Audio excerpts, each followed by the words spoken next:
Okay. I'm here.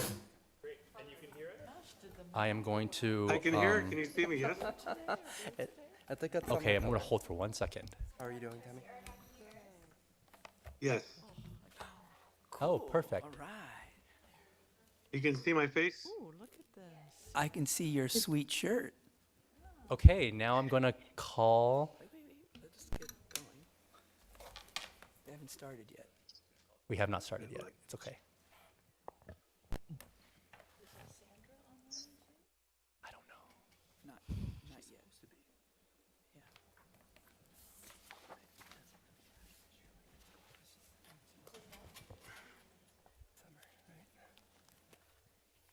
Okay, I'm going to call this meeting of the board to order at 4:01 p.m. Roll call, please. Trustee Chinlao, Trustee Aragon, Here. Trustee Gibson, Here. Trustee Silver, Here. Trustee Kwong, Trustee Liu, Here. Trustee Wong, Here. Student Trustee Wong. Okay, do we have any public comment on closed session agenda items? We do not. Thank you. We're now going to recess to closed session. Item C1, Government Code 54957.6, Conference of Labor Negotiators, and C2, Government Code 54956.9, D2, PERB case. We'll recess to closed session now. Thank you.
I'm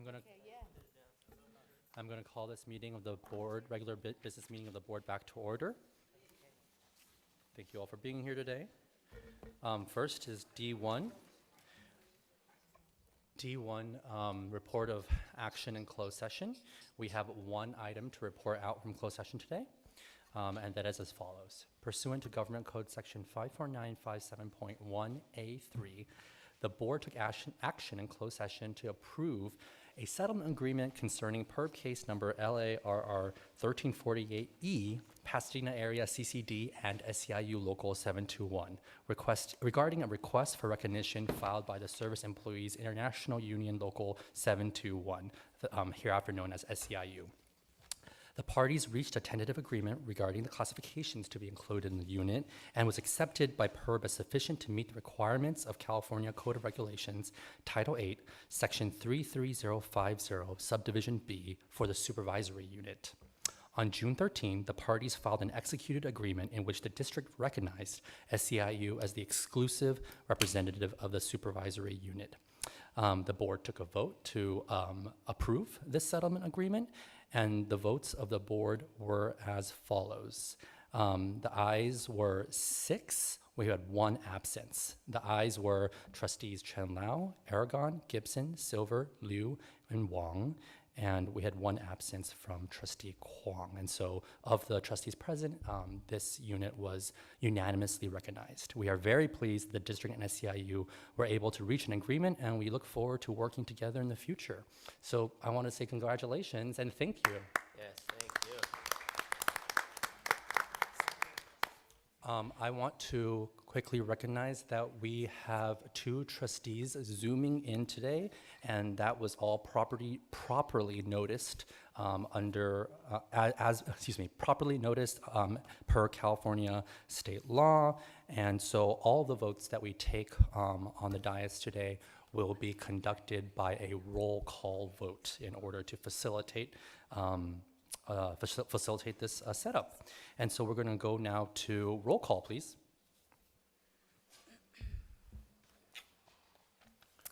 Trustee Chen Lao, Here. Trustee Artigan, Trustee Artigan, can you unmute yourself? Yes, thank you, and I'm here. Thank you. Trustee Gibson, Here. Trustee Silver, Here? Trustee Kwong, Trustee Liu, Here. Trustee Wang, Here. Student Trustee Wang. Here. Thank you very much. We're going to go now to the land acknowledgement. Student trustee Wang, would you do a land acknowledgement for us? Yes, gladly. Pasadena City College is a learning community within the indigenous homelands of people who have been known as the Gabrielino Band of Mission Indians of the Xixi-Quanga Village and Keech Nation. Tonight we acknowledge the painful history of genocide and forced removal from this land on which we gather. We also honor the legacy of the African diaspora and recognize that the United States, as we know, was built at the often fatal expense of forcefully enslaved Black people. We are indebted to their labor and the labor of many Black and brown bodies that continue to work in the shadows for our collective benefit. PCC and its faculty, staff, and students recognize that we are all simultaneously teachers, learners, and guests on these lands. This acknowledgement is a small part of an ongoing process of working to raise awareness about histories that are too often erased or forgotten, to recognize our place in this history, and to affirm our commitment to social justice, systemic change, and anti-racism. Thank you very much, student trustee Wong. We're now going to go to the Pledge of Allegiance, and I'd like to welcome our new Associated Student President, President Alfredo Martinez, to lead us in the pledge. Please, Alfredo. Please stand. I pledge allegiance to the flag of the United States of America and to the republic for which it stands, one nation, under God, indivisible, with liberty and justice for all.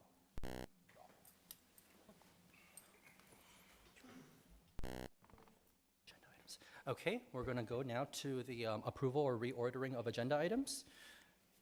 I'd like to move that we move item J2 up to the end of the consent items. Okay, so what we're going to do here is just a quick reordering. J2 will be taken up first before J1. They're still both obviously going to be taken up, but we're just doing on J2 first. So can I get a Is that a motion to Yes. adopt the agenda as amended? Yes. Thank you, Trustee Gibson. Do I have a second? Second? Second by Trustee Liu. Student Trustee? Aye. Oh, excuse me. Actually, we have to do everything by roll call vote. I already forgot. So, Audrey, do you mind facilitating the roll call vote? Hello, am I on? Okay. Student Trustee Wong, Aye. Trustee Adegan, Aye. Trustee Chin Lau, Aye. Trustee Gibson, Aye. Trustee Liu, Aye. Trustee Silver, Aye. Trustee Wong. Aye. Thank you very much. That passes. Do we have any introductions or recognitions today? I don't believe so. Okay. Do we have any, Trustee Liu, do we have any public comment on non-agenda items? Yes, we have one public comment on non-agenda items. Okay. Public comment from Mr. Shaganaka.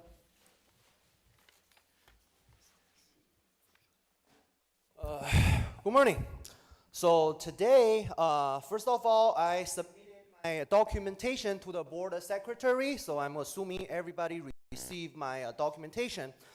So basically, it's issues about public safety. I just have a concern that speaking my native language will get me killed in campus at PCC. I listed 3 words right here for the sake of only 3 minutes, but let's look at the number 1 word. The number 1 word is nega, and then it means I in Korean.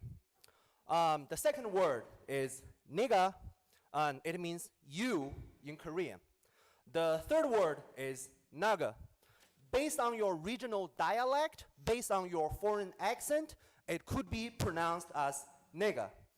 It means that in Chinese. So, however, sometimes when I'm having a bilingual conversation in campus, or sometimes I'm just talking over the phone with my native language, or sometimes I'm just having an unrelated conversation with my friends, with my family, with my whoever I'm talking to. It seems like some people pass me by, a bystander will knock me down on the ground. Somebody may shot me in the head, or somebody may do whatever, attack me just because I'm practicing my native language. So I have a concern that how many of you use the word you in your daily life? I'm assuming 100 times. How many of you use the word I in your daily life? I'm assuming 100 times. How many of you use the word that in your daily life? I'm assuming 100 times. But I do not believe that is the reason that will get you attacked, get you killed, get you stabbed in any way possible. I actually reported these issues numerous times with numerous departments, but I do not believe I'm getting any response at all. So I would like to ask the board, is PCC campus is Spanish only or English only? Or does the United States Constitution prohibit the use of foreign language in a public education institution? Or am I allowed to continue to use my native language in the PCC campus? Or is that something just will get me killed sooner or later? So I would like to know, is that under the Brown Act? Is that under the Department of Education? Is that under the federal constitution? Under what kind of statute or law that prohibit me practicing my native language in campus at PCC? Or I come Thank you. from Your time has ES elapsed. program. That concludes public comment on non-agenda items. Okay, great. We're going to now move to item D8, approve minutes for Board of Trustees regular business meeting number 6, June 18, 2024. Do we have a motion to approve? So moved. Second? Second. Thank you. Roll call vote. Student Trustee Wong, Aye. Trustee Adegan, Aye. Trustee Chin Lau, Aye. Trustee Gibson, Aye. Trustee Liu, Aye. Trustee Silver, Aye. Trustee Wong. Aye. Thank you. That passes unanimously with 1 absence. Any board committees reporting out? Yeah, Mr. Chair, the facility subcommittee met on Monday to discuss the presentation we'll get today, so I won't talk about it too much because we'll be getting the presentation soon, but we were very appreciative of the facilities team for putting it together, and we recommended approval pending consideration of the board. Great, thank you. Any other committees? If not, we are now going to move to our combined consent calendar for the approval of items F1 through H17. Do I have a motion? So moved. Thank you. Second. Okay, we have moved and seconded. Roll call. Any discussion? Roll call, please. Student trustee Wong, Aye. trustee Aragon, Aye. trustee Chin Lau, Aye. trustee Gibson, Aye. trustee Liu, Aye. trustee Silver, Aye. trustee Wong. Aye. Thank you very much for that. And then next we have the personnel consent calendar. Student trustee does not vote. For I1, approval of personnel consent calendars I2 to I3. Do I have a motion to approve? So moved. Second. Thank you. Any discussion? Roll call, please. Trustee Aragon, Aye. trustee Chin Lau, Aye. trustee Gibson, Aye. trustee Liu, Aye. trustee Silver, Aye. trustee Wong. Aye. Thank you. Now we're going to, because of our approved agenda that moved items around just a little bit, we're going to quickly take up item J2, the superintendent president's contract as properly noticed. Do you have a motion? So moved. Second. Moved by trustee Silver, seconded by trustee Liu. Any discussion? Okay, roll call, please. Student trustee Wong, Aye. trustee No, Aragon. I don't think that, I'm sorry, I don't think that the superintendent right. contract, that the student trustee right. votes Thank on you, that, trustee that's Chin Lau. personnel. That's Appreciate- right, that's Thank right. you. Thank you, sorry about that, Apologize. Irene. All righty, Thank you. let's start over then. Trustee Aragon, Aye. thank you. Trustee Chin Lau, Aye. trustee Gibson, Aye. trustee trustee Liu, Aye. trustee Silver, Aye. trustee Wong. Aye. And with that, we've approved trustee Gibson. Yeah, I wanted to just make a comment that this is a momentous time. I'm really glad that we're able to meet this challenge and take this step forward. It's an exciting time for the campus, and I'm looking forward to the coming years of this with our new superintendent president. Yeah, it's kind of odd to say new superintendent president, but I guess the difference is now in his title, you're going to drop the interim as of now from the title, but we are really excited to continue to work with Dr. Gomez, and we are very grateful that you're here on the dais with us and here every day in service of our students and our community. And so thank you and congratulations. Yes, I do have a comment on there before we leave that. Trustee Aragon? Yes, I again want to join my colleagues in congratulating Dr. Gomez. I really look forward to working with you individually, but also collectively as a institution. I know that you're going to be doing great things and coming from our community, and our community is with you. And I just look forward to many years of great service for our students in particular. So thank you and congratulations. Thank you. I would also like to offer my congratulations to Dr. Gomez. You certainly set the standard of excellence for PCC, and I think this is a momentous moment as we head into the centennial, and you're the leader that will take us through that. So congratulations to you and also to your family as well. Thank you. Thank you. Trustee Liu? Yeah, and I wholeheartedly agree. And I'll just share that I'm glad that Dr. Gomez is also someone who enjoys reading articles about PCC from 50 years ago, because I will find them and I'll forward them along. This was not intentional. Yeah, no, I appreciate the depth of knowledge and experience that you bring to PCC, and I look forward to so many good things with your leadership. Thank you. Thank you all. And now we're going to be back to our reordered agenda. So we're going to now go to item J1, adopt the amended facility strategic plan. I know we have a presentation on this, but we do have a few public comments, so we're going to go to that first. Trustee Liu? Yes, Mr. Chair, we have a few public comments. First speaker, Emmanuel Gomez.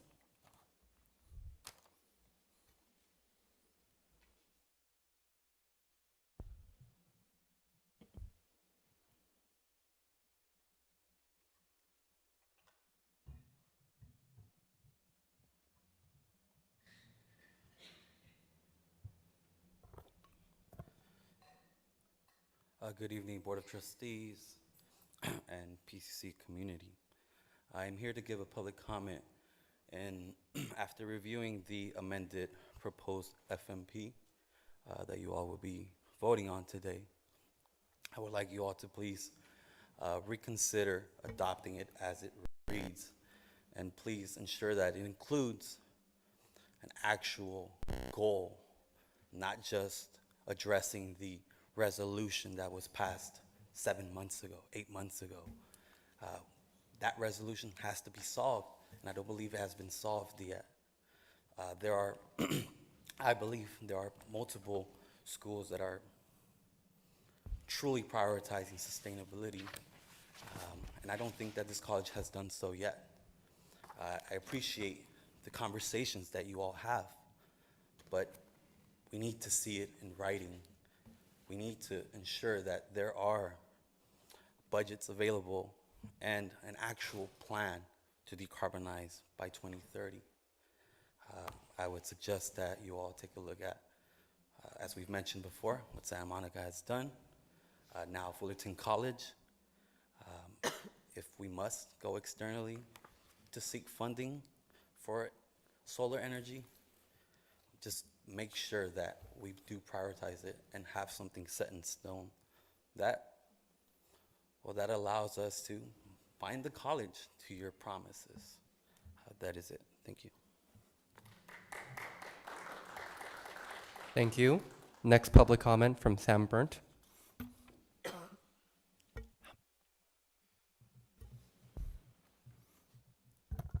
Hey, my name is Sam Burnt, and today I am advocating for the PCC Board of Trustees to take the step before them toward achieving their goal for decarbonized facilities by 2030. I understand there's a lot of uncertainty here today of what the board is or is not capable of doing.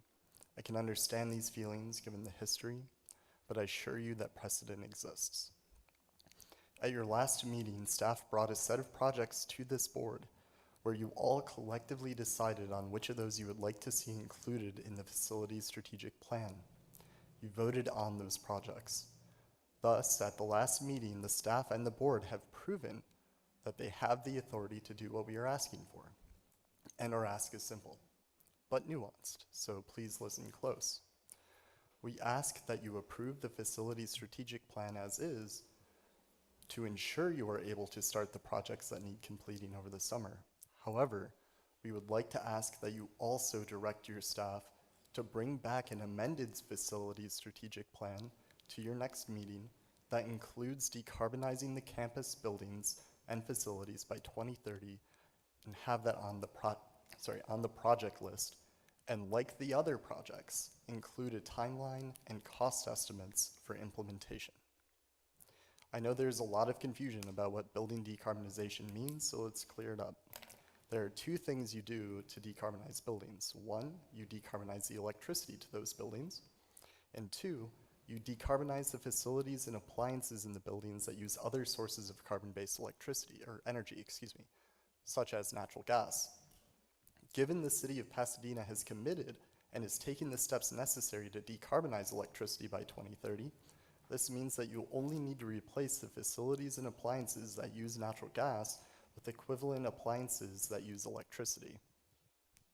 What that means is replacing heating and cooling HVAC systems, water heaters, and cooking systems. That's pretty much it. You can often measure this by counting the number of natural gas hookups to buildings and the appliances that use natural gas. I hope this provided some clarity to our ask and reduced some of the uncertainty you may be feeling. We've known about climate change since the 1950s, and world leadership has frankly shown us that they do not have the situation under control. That's why I'm here, asking a board who has proven that they care to not give in to despair and to work together with us to prove it's possible at a local level to transition our sources of energy and save our planet. Thank you. Thank you. Next public comment from Emily Fernandez.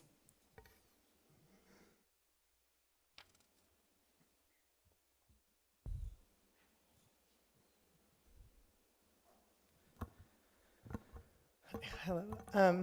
If you remember the student speech at the last board meeting by Eva, the 2024-2025 president of Environmental Sustainability Club, she thanked everybody for the work that you have done on sustainability.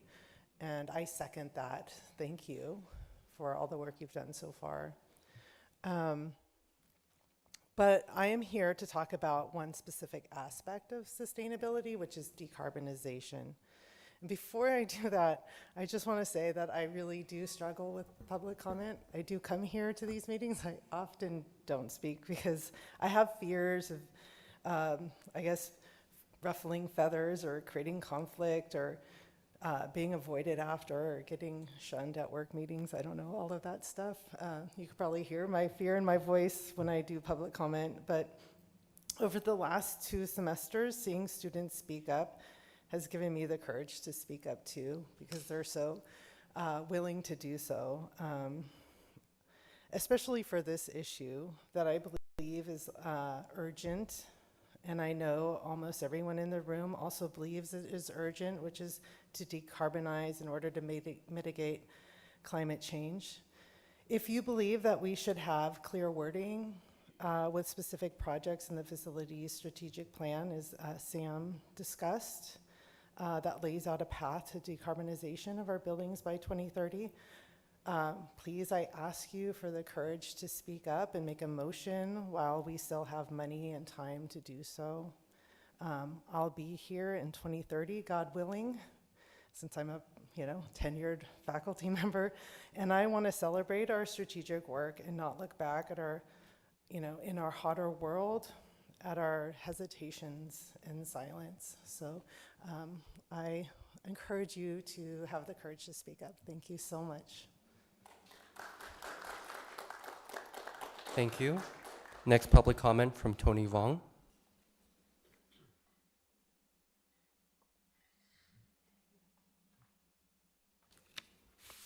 Good evening, Board of Trustees.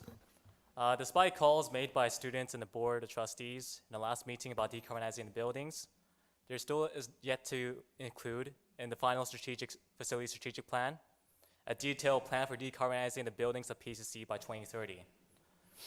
And so, due to this, we ask for the following: to pass the facility strategic plan as is, but direct the staff to make a detailed project list of decarbonizing buildings by 2030 with its own timeline and cost figures as well.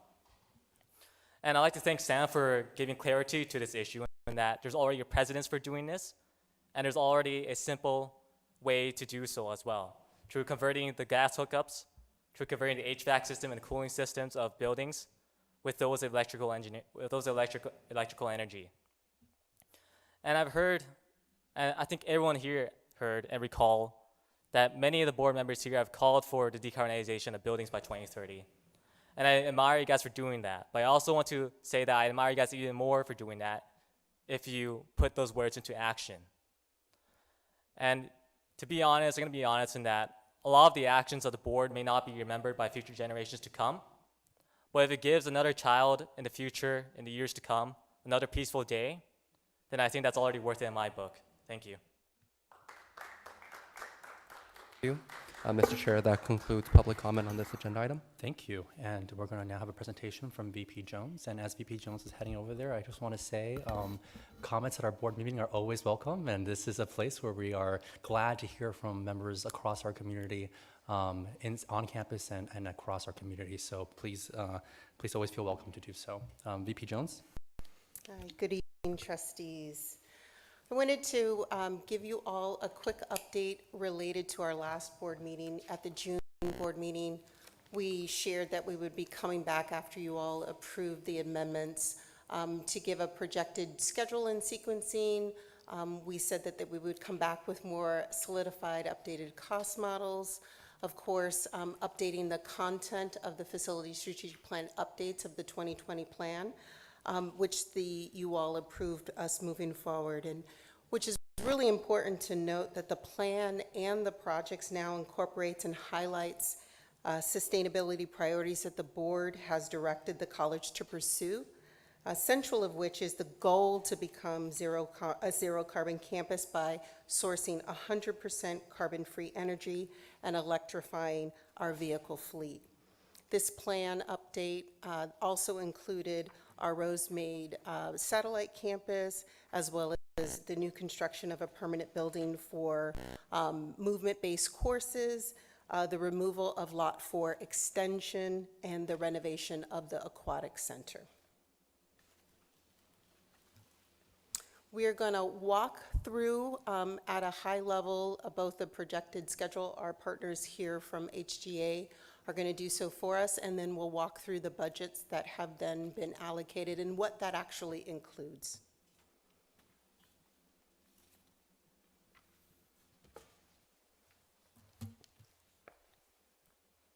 Hello, everyone. Good evening.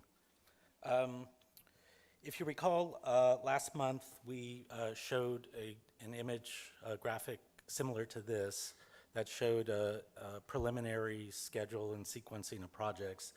But since that time, we've further refined the schedules and put more detail into this. And I'm going to walk you through at a high level what this includes. Starting at the left, it identifies the campuses. You can see Colorado, Foothill, and Rosemead shown in the first column. It then includes what we had shown last month, a group or bundle of projects, and this would be related, projects that are related together. And this may also adjust as we move forward. But right now, this is our recommendation for grouping projects together, mostly based on location on the campus, if they're in proximity to each other. By bundling projects together, the college could get better pricing as the projects move forward. And then the durations that we're showing have also been adjusted from what we exhibited last month. And I'll take you through the legend that's down in the lower right. The blue color is showing PCC preparation. This includes items such as reports, investigations that the college would be providing to design professionals and contractors, namely geotechnical reports, surveys, and such. It's kind of what we call the make-ready work to execute the projects. The green color is representing programming and procurement of the projects, and this is typically shown at 9 months, a 9-month duration, which includes 6 months of programming for the projects and 3 months for execution of contract, whether that be through RFP or other method. So that's allowed for in that.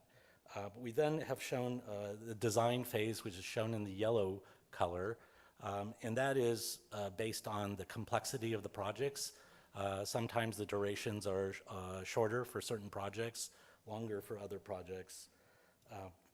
The approvals stage shown in orange, and this is typically Division of State Architect approval. And here again, it's shown different durations based on project complexity and size. And the DSA component generally includes structural safety, fire life safety, and accessibility reviews. And then the last color bar shown in red is the actual construction phase. And this again varies between projects based on the size and scale complexity of the projects. Okay.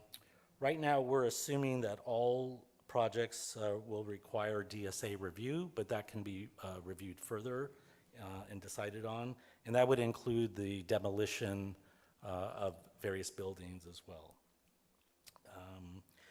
The intent for the Rosemead project is to execute this project first and use it as sort of a model for how the other projects will follow, especially in the early phases of forming committees that will advise for programming, inclusion in the project, sort of as I said, kind of a model to exhibit how the other projects would intend to follow. So this one, Rosemead, is the shown in a priority standpoint. Okay, now I'm going to switch. Before you switch, a quick question. I noticed the legend includes the design, build, design, bid, build, and if I recall, when we actually get to that stage, there's going to be an analysis as to whether we go with design, build, or design, bid, build. Is it just because of curiosity? Like, is there a kind of a overarching rationale between the different projects at this moment that are chosen for design, build, or design, bid, build? Not yet. So the goal as we get into each of the projects is to assess what construction delivery method is appropriate for that project. And the analysis piece will then initially come to our board facility subcommittee to demonstrate sort of the calculations related to that, and then make a recommendation, which will then come to the full board for formal recommendation and approval. Got it. Thank you. And one quick follow-up. You know, obviously with our Measure PCC funding, we have a number of series that we go out for the funding for. How does this timeline kind of align with the series? Issuance. Issuance, thank you. Yeah, if you can speak to that really quick. Yeah, so our intention was to go out for a series bond sell every 2 years roughly, but that can always be adjusted. And so as we're projecting cash flow projections based on the projects that are coming up, we can adjust. So we might be a little bit later, so let's say in Series B, than we would be a later series. Currently, we are on track for a next sell in 2026. Perfect. Thank you. You're welcome. Oh, Trustee Silver, sorry. Thank you. Thank you. Can you explain again the programming procurement activities? Yes. So when we talk about programming is meeting with all the constituent groups that are going to be in that particular building. So let's talk about Rosemead first, since we've centered that to start first to get the college community really used to the process. So depending on the function of the building, we may include a user group that's telling us about what the classrooms need to look like. We may have a separate user group that shares information about what the delivery of the student services models are going to be at that campus, et cetera. And so those pieces and activities, as we're consulting and figuring out how our operational organizations are going to, how they envision working in that campus, becomes a part of what we call programming. Then the procurement process allows us to take all that information, formalize that into documents that then come out for RFP for design firms to say, this is what we're envisioning. We're working with an architectural firm to sort of visualize and come up with some specifications related to all of the information that's been heard, solidify that, and then that goes out in a bid document to formally bid, and then contractors bid on that process, depending again on what selected approved method that the board has approved us going forward with based on that particular project. Thank you. You're welcome. Trustee Gibson. Yeah, I want to ask the same question I asked in the subcommittee around the approval process, because I'm kind of in my mind, I'm kind of focusing on how that impacts everything we're going to do. So could you walk through again like you did last time in terms of how the approval process works? So for the design of the building itself, and then as we get into the approvals for procurement, so what happens as the different areas are coming up with ideas, initially the designs will go out to the shared governance groups just to weigh in, to make sure that there isn't something that we have forgotten. So our academic senate will read and see the plans related to the Rosemead campus or any one of these projects. Our college council, our college facilities subcommittee, our classified senate, our management association, our associated students, all of them get those sort of proposed draft documents, and our board of trustees. We do that in our subcommittee meetings to share out this is what's been envisioned. Once each of those groups have weighed in and approved sort of, or support it going forward, then that will come to the formal board subcommittee, which then gets recommended to the full Board of Trustees for review and approval. Once that's done, what we do is then take a step back in an analysis phase to then discuss what construction method is appropriate.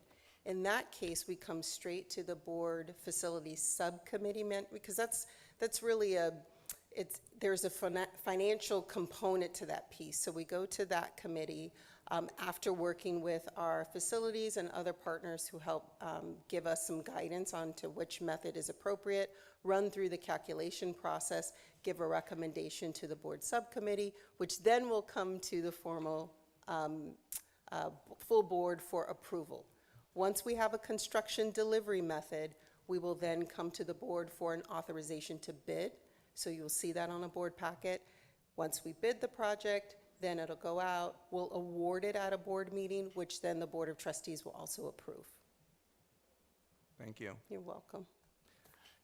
And just in case I don't see the colleagues online, if I don't notice you raising your hand and it's been a minute, feel free to unmute, just in case I can't see you. Okay, please continue.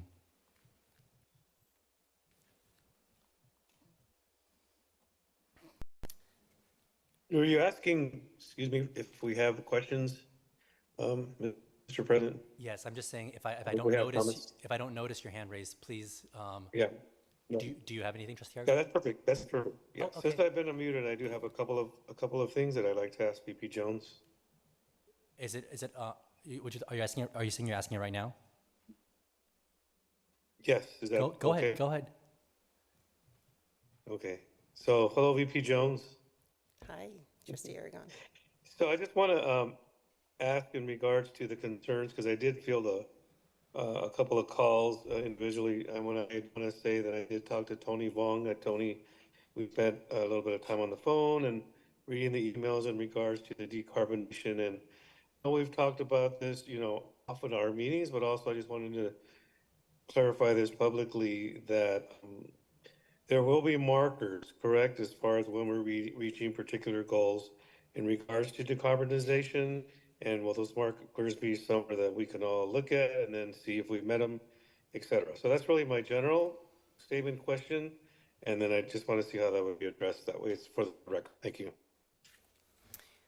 Thank you, Trustee Aragon. So as we get into the design purpose, so let me take a step back, because I think it's important that not only we are all speaking the same speak, but that we are reflecting to the community the purpose of a facility strategic plan. So all of the details that come into the design process are done after the projects are solidified. And so as we're thinking through these high-level projects, then what we will do is get into each one of them and specify what needs to happen. The board's sustainability and decarbonization goals get weaved into each one of those projects as those projects start, as we work with professionals to help us understand how we achieve those goals, and then present timelines and plans based on what gets designed in those processes. And so in terms of how we continuously reflect that out is we will always use shared governance to consistently share out just transparency related to our progress related to those goals, the design process that's happening at any given moment on a particular project. So that goes through shared governance, college council, all of the 4 areas, and then regular updates to our Board of Trustees. One other piece that the amendment included was the ability to track those metrics. And so as we hire our sustainability coordinator to do that, we are then also going to be adding that information to our Measure PCC website as a informational item, not only for the PCC community to be able to see, but also the larger Pasadena community. Thank you very much.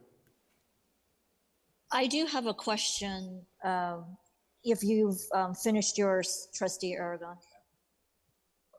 Go ahead, Trustee Chan Lau. Okay, great. I'm curious to know that given the recommendations or suggestions for decarbonization and sustainability, do we have as part of your consulting team someone with subject expertise specifically around how we're going to build sustainably. I understand that the architects may, certainly have their expertise in certain areas, but do we have someone or a firm on board who can help us evaluate what is possible, what are the costs, and what the timeline would be? Certainly, I'm not saying that we need to reinvent the wheel, but I just wanted to get a sense of whether or not we have an expert that can provide guidance on this.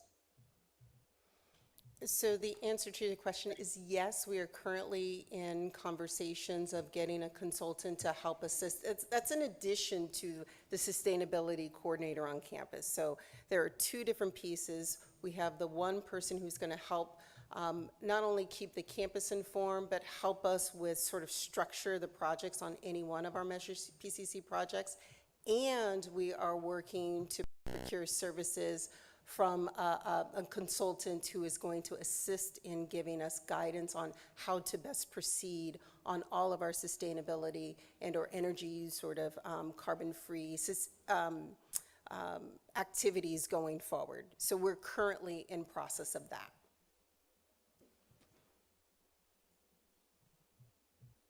Okay. Thank you.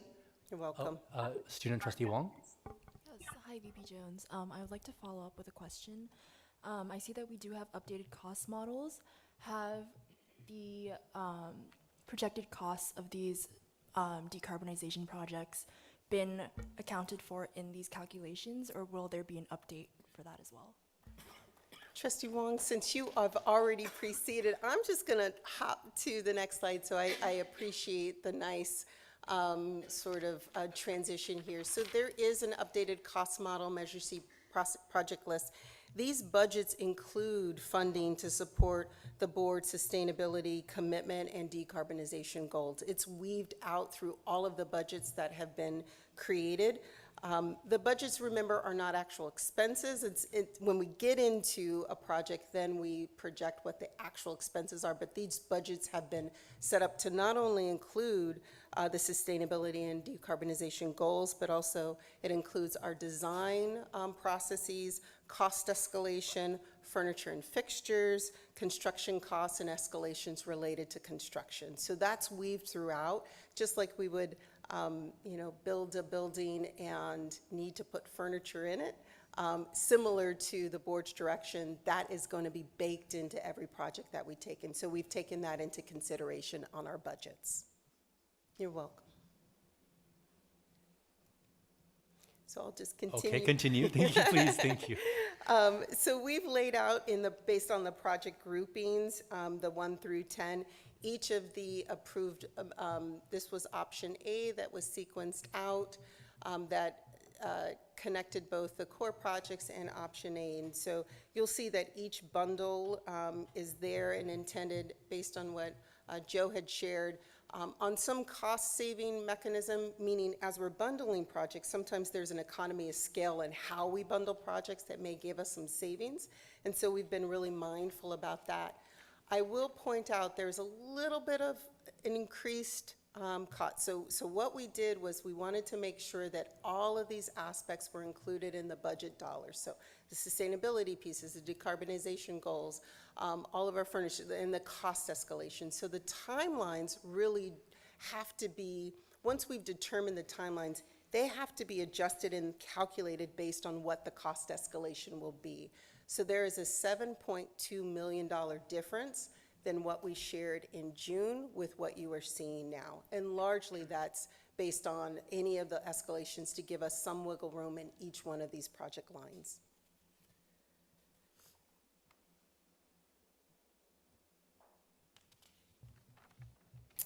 So the facility strategic plan, you got the 70 some odd page document. I certainly am not going to go over that again. We mentioned the items that were approved in the June board meeting, which is basically The way that we look at the strategic plan, both at the state level, is because we have to register our facility strategic plan there, is that the original approved plan was done in 2020. You all approved amendments to that plan that highlight then, again, the goals of the board and the direction around decarbonization, sustainability, our Rosemead campus, the pool, the canceling of the Lot 4 extension, and the new building to support our movement-based courses. And so we wanted to make sure that the content then reflected all of that information. You all have that for your review, and we're here to take questions on that if there are any. Trustee Liu, and then Trustee Silver. Yeah, thank you so much again for you and your team for preparing this. I know a large reasoning for updating the strategic plan was the passage of the PCC bond. And so for the updated cost models, these are specifically the Measure PCC projects, right? That is correct. So in addition to this, the campus is likely going to explore and work on other facilities initiatives during the time? That is correct. And largely what we do that is under our scheduled maintenance plan. So we are required as an institution to give a plan every 5 years, to give a 5-year projection of all the work that's going to happen on campus, whether that's bond supported or not. And so we have a parallel path of activity that's going to happen on campus that will support or run parallel to the Measure PCC work and then our scheduled maintenance work, which we're able to infuse some of, again, the new directions from our Board of Trustees. Yeah, and just a quick follow-up. So, the discussions about sustainability, that's also going to be part of that parallel conversation about That is maintenance. correct. Got That it. is correct. I'll wait till the end. Okay. Trustee Gibson. Yeah, I'll do, again, a question from the subcommittee.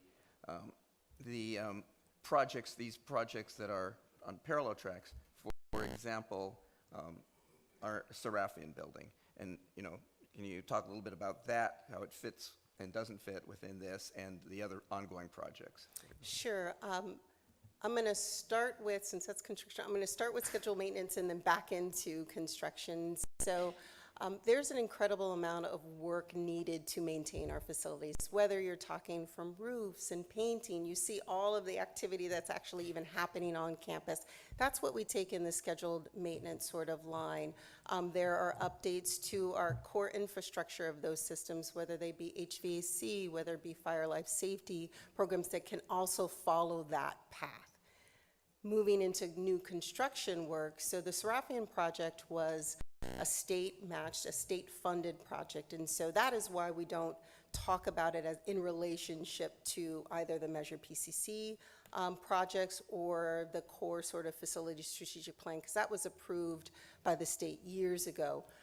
Where Measure PCC does come into realization for the strategic plan is how we paid off the loan that the college took in order to fund the college's portion of the Seraphian building. And so while it's not deemed a Measure PCC project, it is important that we message out through like our Citizens Bond Oversight Committee that there were portions of those funds written into the bond language to then pay off that loan so we can get that sort of out of sort of the liability of the college and then move that into Measure PCC. Thank you. You're welcome. Trustee Liu. Yeah, just one more quick or two, I guess, questions to clarify. Again, this is focus on Measure PCC and the discussions about decarbonization. I know that's baked into each one of these project cost estimates for these Measure PCC projects, but the whole decarbonization aspect also, going to be part of the parallel maintenance track. Is that? It has to be. As we get into buildings, we will make sure that we're always complying with the latest compliance code and standards from the state that we get. There are green standards that we have to adhere to. And that'll be maintaining the buildings that are outside of just this Measure PCC That is list as well. correct, which we also think about our Foothill campus. Got it.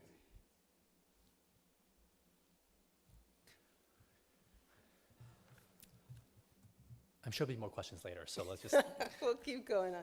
Joe's going to talk a little bit about our next step in the process, which is our California Environmental Quality Act CEQA process.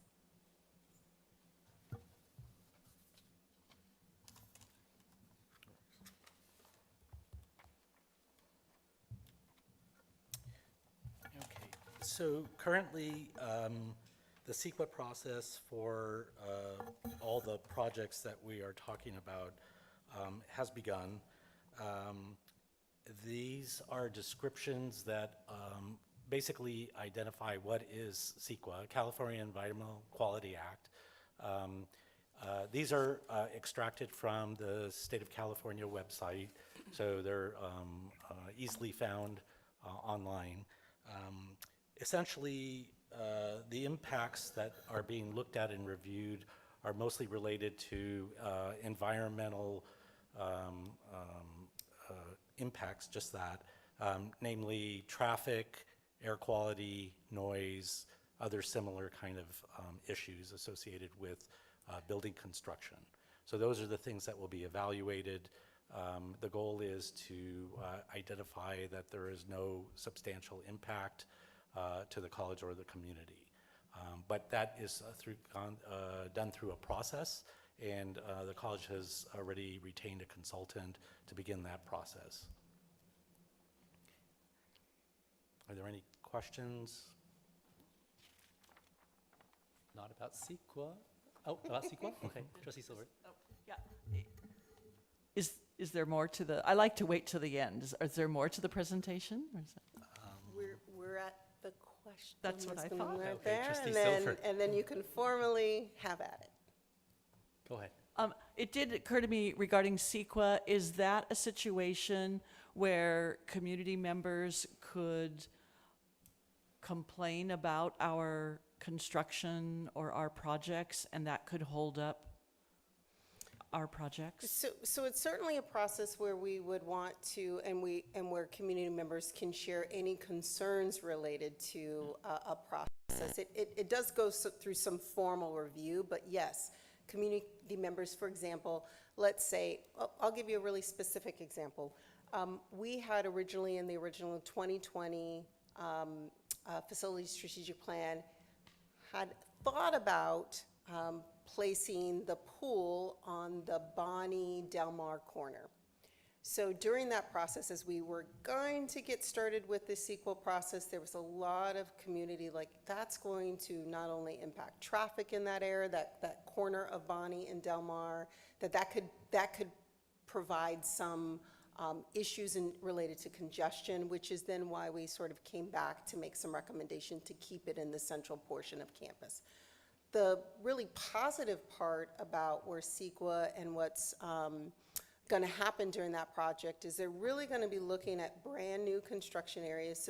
So the largest impact for us on this campus is either going to be, now they will review everything, but the largest focus areas are going to be one new building. So there's a new building that's intended for a health and sciences building right on the Bonnie side, right? We don't anticipate, because there isn't going to be a lot of the student parking lot is typically in lot 4, that there won't be any growing traffic in that area, but that's what the studies will allow us to do.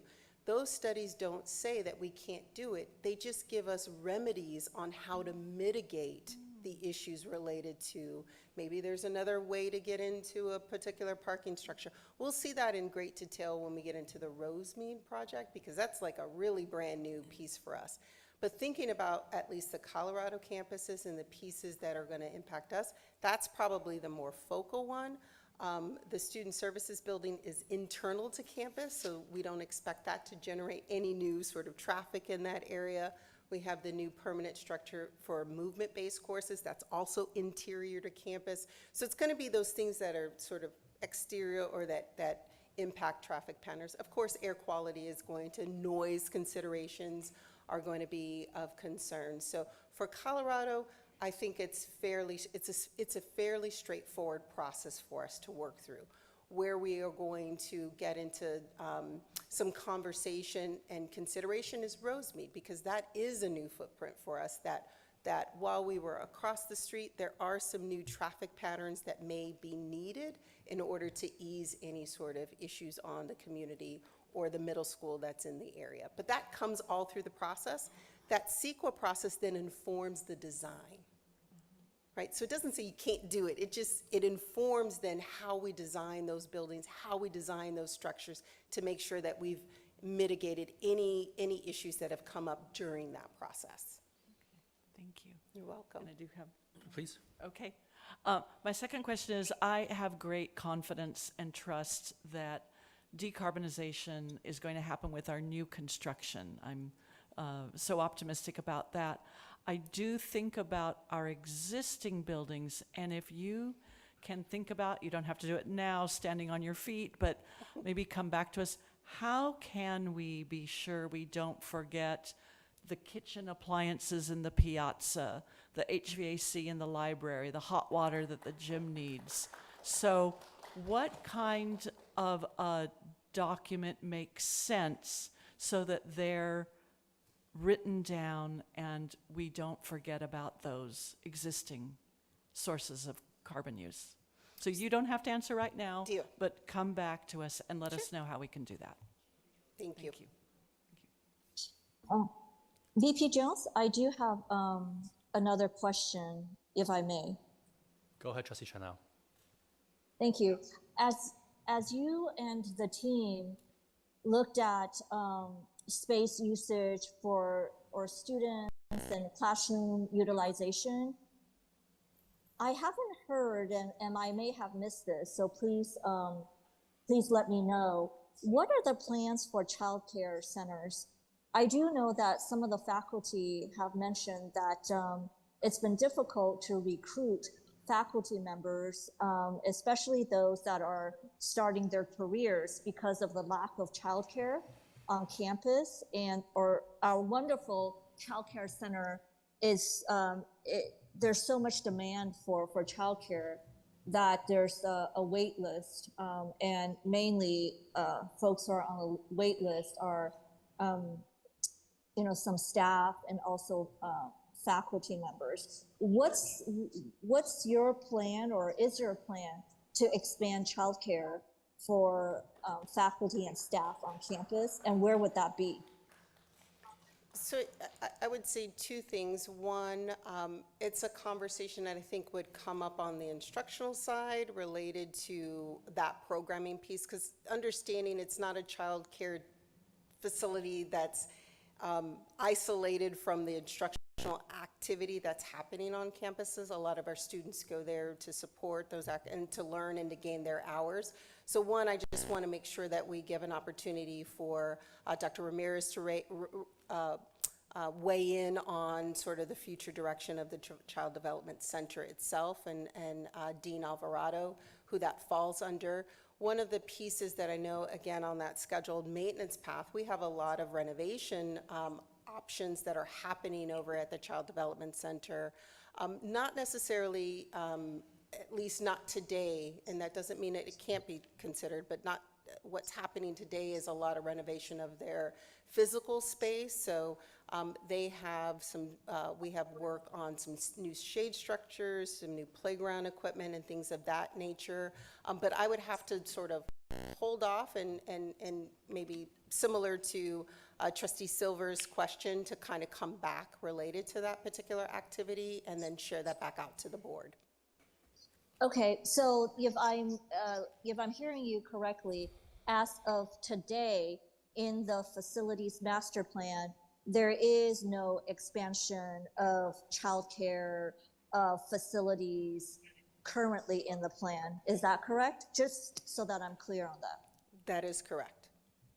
Okay, so moving forward, what you're suggesting is that this is an instructional program, so it's on the instruction side, but regardless of whether we have instruction or not, would we as a college, I mean, I'm sure that's a policy question as well, would want to have space for childcare for our staff and faculty members on campus, right? Yes.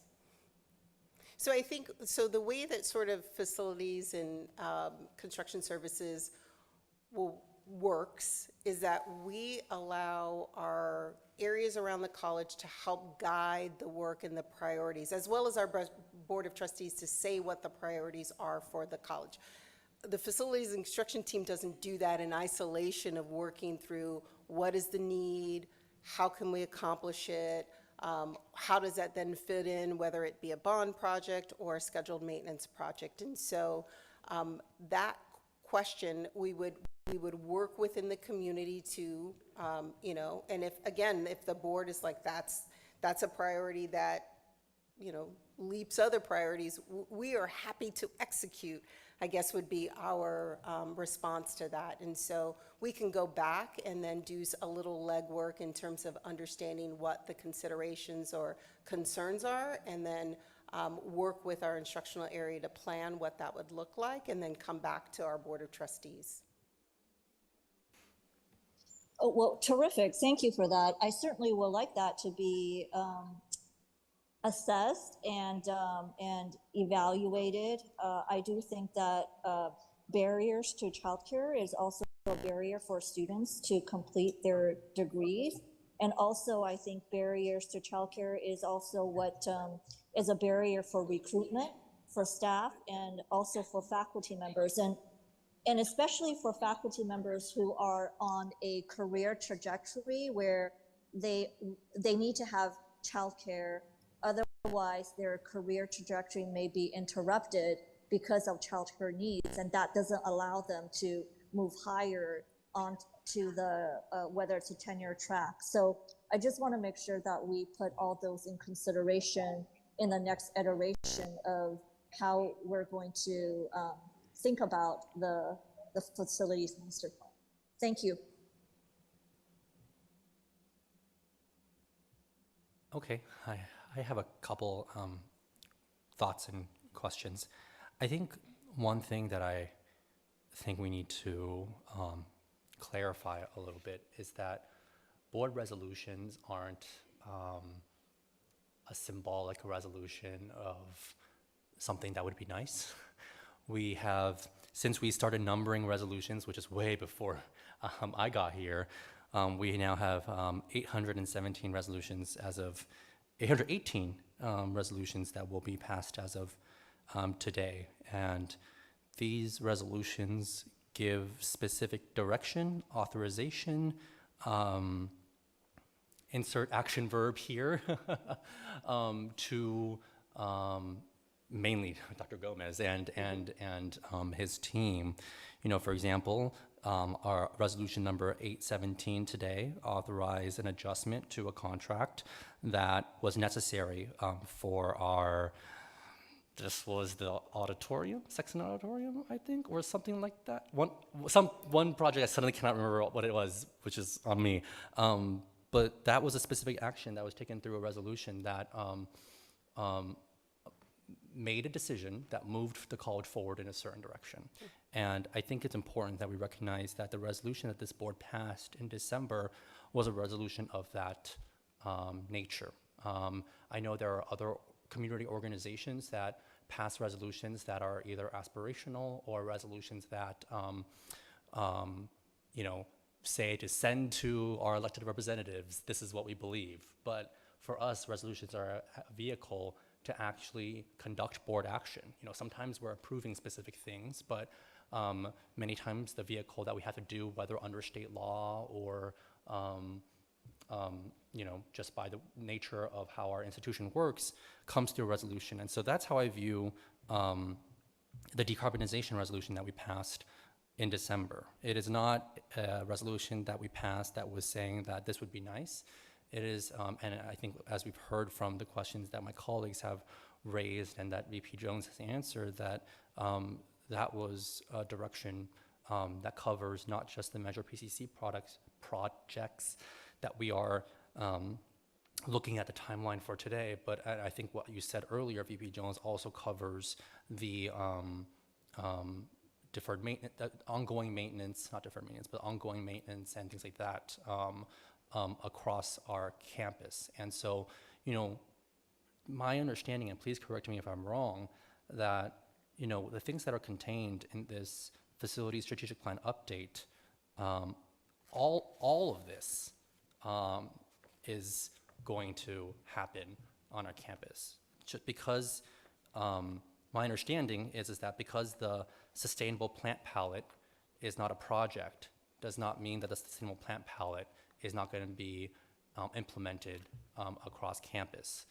And so that is my understanding, and that is what I'm seeing, that, you know, for us, the board has spoken on decarbonization when we passed the resolution. And from what I'm hearing today too, that those efforts, we are not only finally hiring a sustainability coordinator to coordinate the work that's happening on campus, but that we're going to be hiring a consultant who's actually going to plan out and assess our facilities on campus on how we can actually reach the targets that the board has set. That was a very long-winded, bad way to ask a question, but I'm trying to see if that understanding is correct in terms of how we're moving forward here and what we're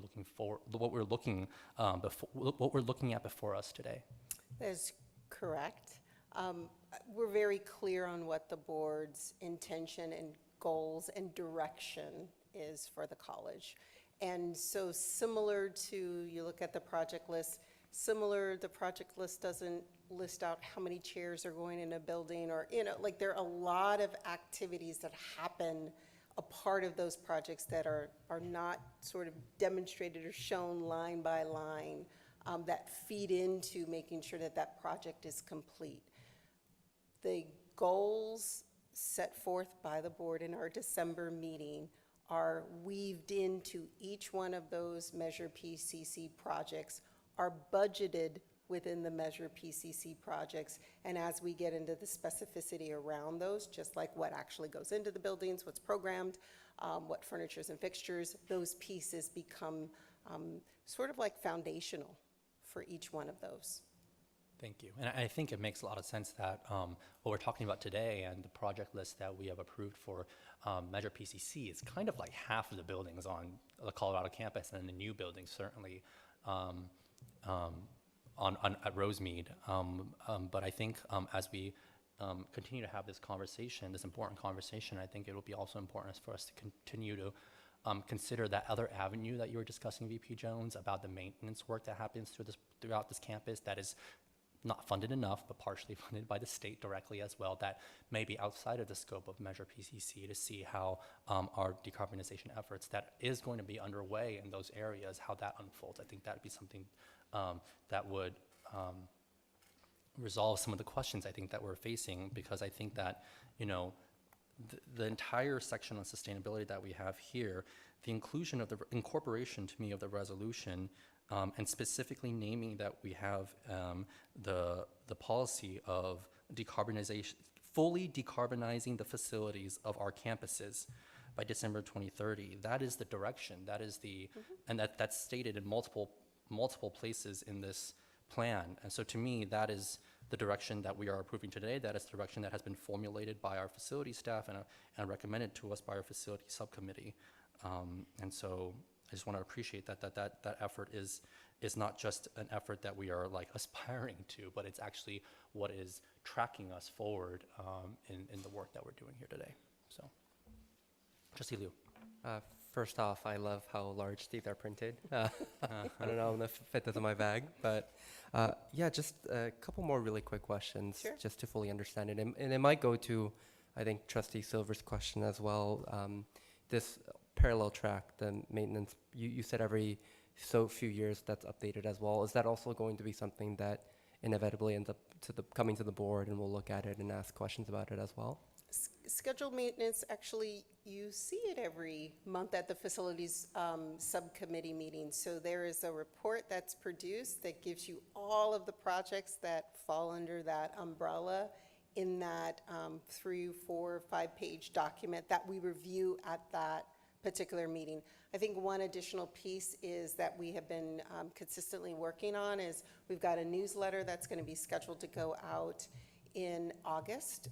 It'll be our first iteration of the facilities newsletter that contains a portion of not only the Measure PCC projects, but all of the other projects that are happening on campus. So that's scheduled to go out. We're still working on sort of the cadence. The first issue of that will come out in August, and then the monthly report that we give the trustees at the facilities subcommittee meeting we can designate a section that gives some clarity on the activity that's happening as well. So there will be additional opportunities for people to keep updated and ask questions and Yes. address any concerns. And just for clarification, again, just for, I think, folks, these Measure PCC projects are specifically Measure PCC projects because they abide by the language of the bond measure that was passed by voters, right? That is correct. And this isn't the last opportunity, I guess, for people to be able to work on any facilities, projects, and PCC for the next 5 or so years. That is correct. Thank you. Any other questions from my colleagues? Any questions from my colleagues online?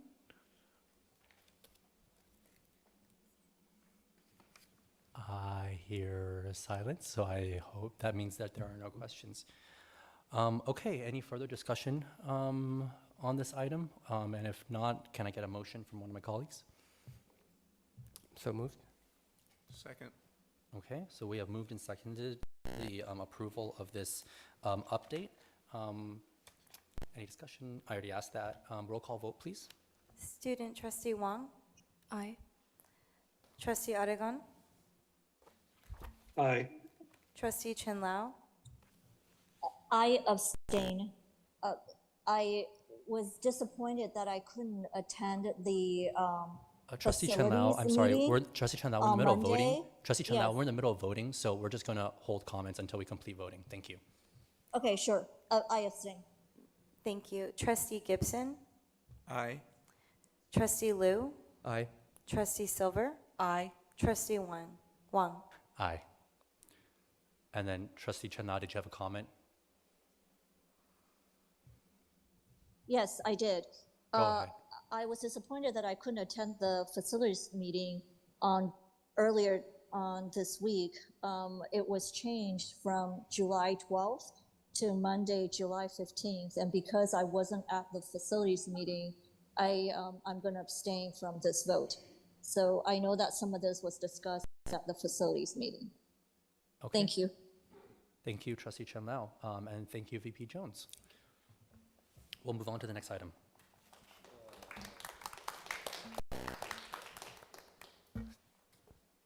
Okay, action item J3. I'll wait for the screen. There we go. We can see you again now, by the way, Trustee Aragon, just letting you know. Action item J3, authorization to approve resolution number 818, is another resolution, delegation of authority to obtain hearing officer. Do I have a motion? So moved. Oh, Second. okay, moved by Trustee Gibson, seconded by Student Trustee Wong. Any discussion? We'll now do a roll call vote. Student trustee Wong, Aye. trustee Aragon, Aye. trustee Chen Lao, Aye. trustee Gibson, Aye. trustee Liu, Aye. trustee Silver, Aye. trustee Wang. Aye. Thank you. We're going to now move to item J4, approval of modifications to the credit curriculum. Can I have a I motion? would like to move on that. You go ahead. Yeah, you sure can. Moved by Trustee Aragon, Second. seconded by Trustee Gibson. Any discussion? Seeing Yes, none. I do have a couple of questions, so if I could go, is Okay. there anyone else in person? They can go first and I, Well, James, if you have questions, this is the time to ask the question because we're going to vote on it next. perfect.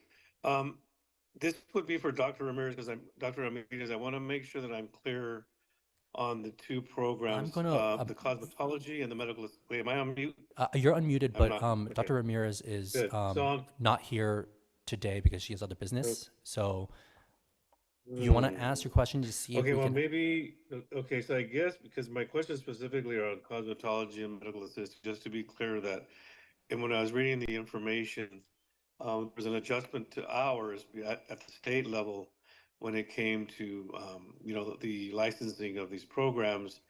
I just didn't want to, I wasn't sure if they're being moved away from being an AS degree. And there's really, is there anyone there that could answer that? Maybe is Vice President of Student Services there? Because this is really related to what counselors do. Give us one. Again, because I don't want the programs to lose that ability to be an associate degree. Is that what's going to happen or not? Okay, That's we my have an question. answer for you here, Trustee Aragon, please. Trustee Aragon, I'm the Dean of CTE that oversees the cosmetology program, and that will not be happening.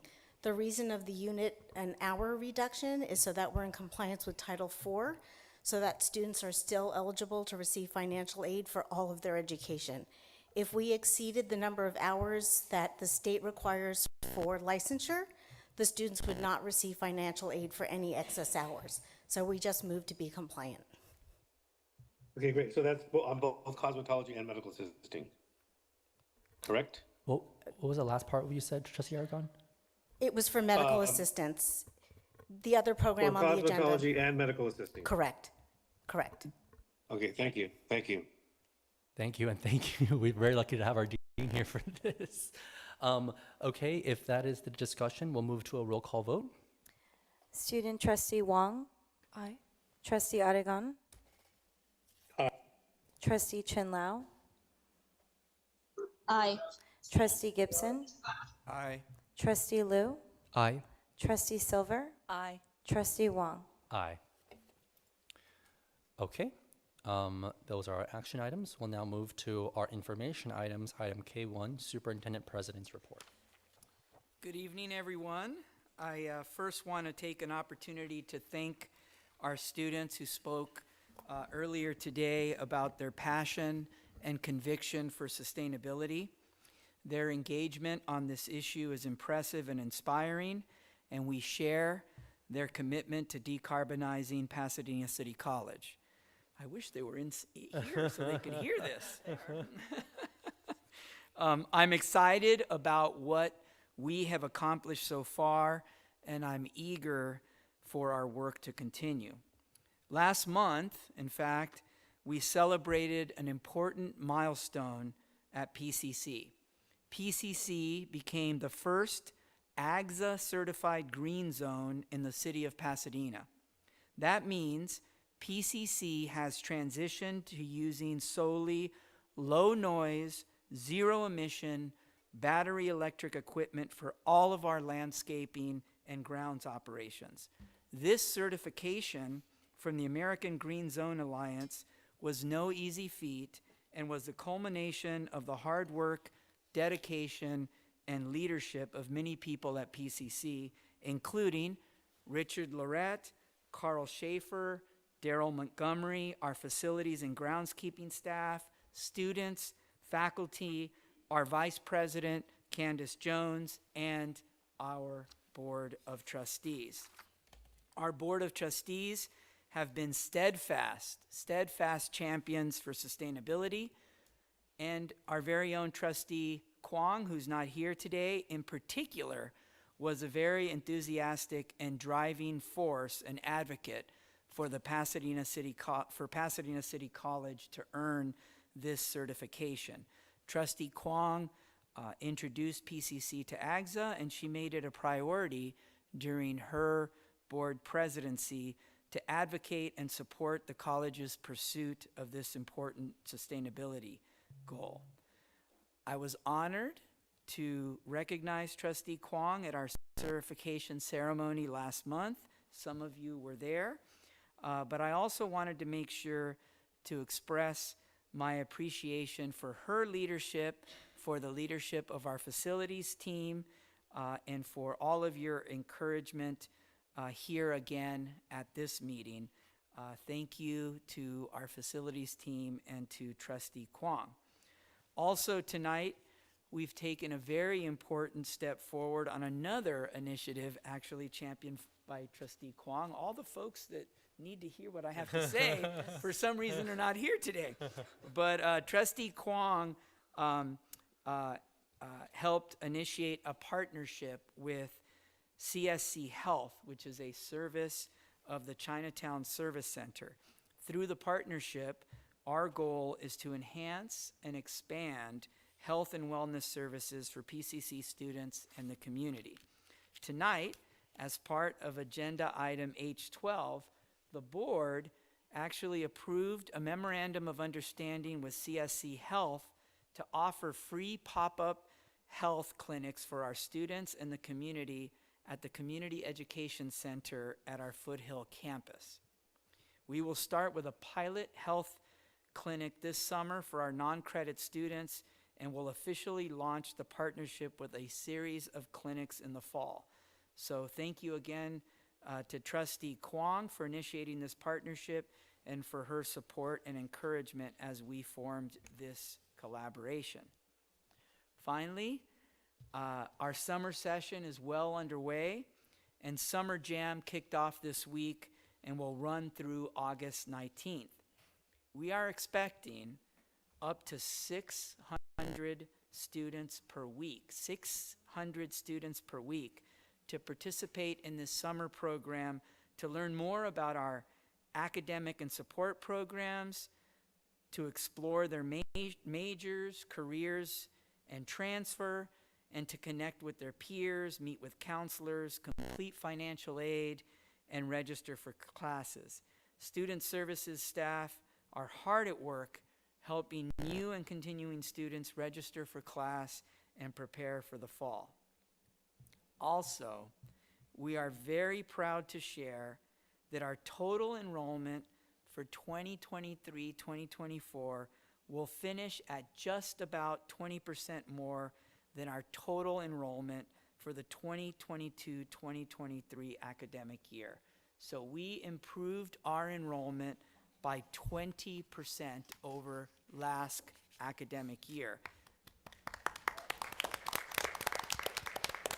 This is a remarkable accomplishment and is a testament to the hard work and dedication that everyone across the college who contributes to recruiting, enrolling, and retaining our Lancer students has made. We are looking forward to continuing our momentum going into the next academic year.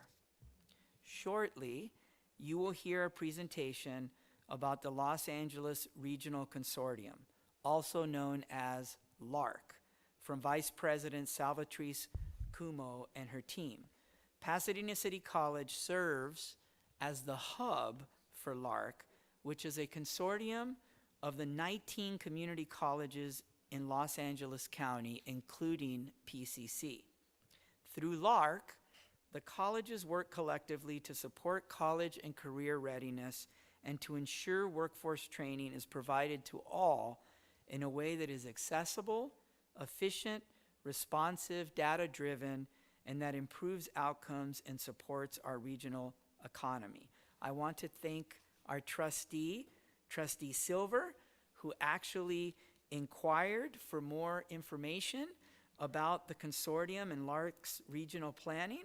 And so we thought it would be great to share more about LARC with the board at the encouragement of Trustee Silver. So I want to thank Trustee Silver for bringing this important topic forward. And that will complete my report. Thank you. Thank you.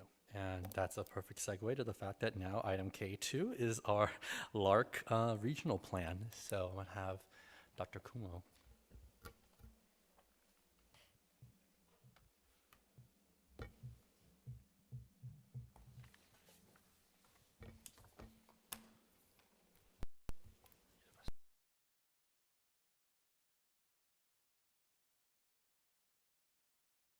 Economic and Workforce Development. Thank you for granting us the opportunity to share the Los Angeles Regional Consortium's, also known as LARC, also known as LARC, regional plan.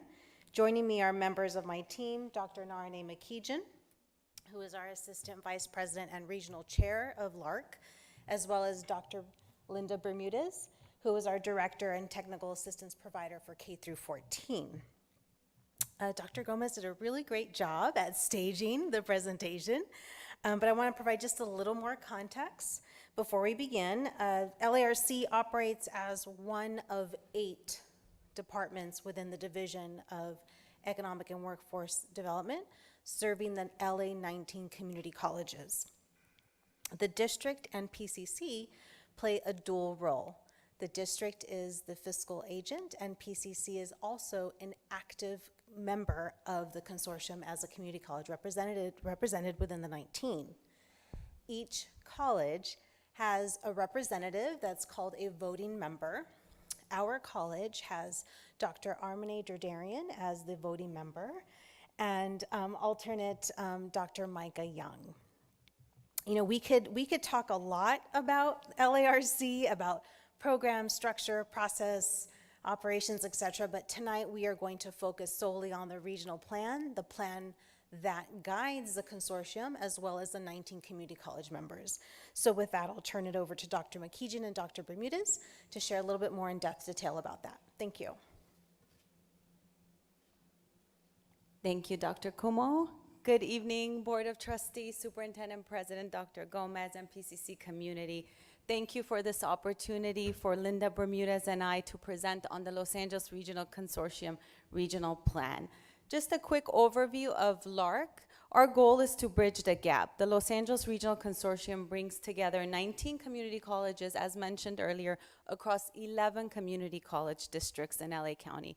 Our mission is to bridge the gap between LA's workforce and employers by providing accessible, efficient, and responsive workforce training programs. We collaborate with four-year universities, K-12 partners, high-road employers, and priority industry sectors to align impactful curriculum and workforce training programs, creating seamless pathways for college and career readiness. This collaboration aims to increase economic and social mobility for LA County residents. Oh, did I go too far? I did. There we go. So LARC's primary role is to implement and support the strong workforce programs and initiatives, which focuses on career and technical education to improve social mobility and fuel regional economies with skilled workers. The program is vital for K-12 and community colleges, ensuring seamless transition from K-12 post-secondary education to living wage employment. As it relates to the community colleges, the K-12 Strong Workforce Program funding is structured 60% for local share allocation to each community college, and 40% is the regional share, which is our LARC regional share determined by regional consortia, and focuses on primarily the state 8 regional consortiums. Both the local and regional shares require local stakeholders to collaborate, including industry, local workforce development boards, as much as possible. These programs are to be built with regional partnerships formed in conjunction with Regional Workforce Innovation and Opportunity Act, Adult Education Block Grant, and Public School CT programs to ensure that we provide more and better career and technical education programs to increase social mobility and fuel regional economies with skilled workers. I'm going to turn it over to Linda so she can share the K-12 Strong Workforce Initiative. Good evening, Board of Trustees, Dr. Gomez, Executive Cabinet, and PCC community. A second component of the LARC work is the K-12 Strong Workforce Program, which was initiated in the understanding that the workforce development pipeline begins at a K-12 level. And so the program seeks to support K-12 districts and charters with developing, refining, and expanding CTE pathways, including critical components such as work-based learning, early college credit. In addition, we support these K-12 pathways in their alignment process with community college programs, as well as labor market demands. And so there are two branches to this work, one of which is the awarding and management of local level awards to K-12 districts. Currently, LARC manages over $70 million worth of K-12 investments. The second branch is part of a statewide program support structure, which includes myself as a K-14 TAP and 15 pathway coordinators. Each of those coordinators supports K-12 districts in their assigned community college district area. So a very robust system that partners with college work. Dr. McKeegan? Thank you. Okay, before we get into the LARC regional plan, you have the 80-page regional plan in front of you. Fortunately, it's not 80 pages of words. There's some graphs and charts in there. So just a quick background, the Strong Workforce Program, as we mentioned, provides funding to California community colleges in support and creation of high-quality CTE programs. The Chancellor's Office, under Education Code 88820-88825, requires that all regional consortiums develop a 4-year plan as it relates to the direction and the roadmap of how the strong workforce funding will be spent, and to ensure that those are identified based on local LMI data as well as regional needs, very much data-driven and industry sector-driven. So once you look at the plan as we go along in the presentation, it'll be a little bit more evident of what type of information needs to be included. In addition to that, we would like to also share with you, we shared the mission with you, but economic impact is really, really important. And we conducted a Lightcast report for all of our community colleges in our district, as well as LARC. And in fiscal year 2021-22, our community college efforts brought in $23.2 billion to our county's economy. This impact highlights a crucial role our community colleges play in driving economic growth and providing educational opportunities to lead to prosperous careers. And there's a link on the PowerPoint to the economic reports as well.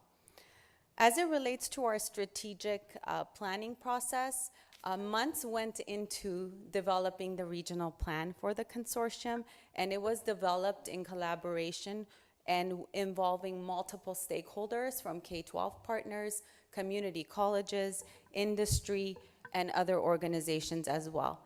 Additionally, if you look at page 26 of the regional plan, you will see that our regional plan industry sectors align with those of our partners, and our partners such as Workforce Boards, LA County Economic Development Corporation, and the UCLA Anderson Forecast. Our regional plan is data-driven. The labor market analysis is in alignment with state and regional goals, in line with WIOA guidelines. Our exceptionally knowledgeous team, including our Director of LA Centers of Excellence and our LARC business analyst, conducted all of the analysis as it relates to the priority industry sectors, as well as the strong workforce data that you will see within the plan.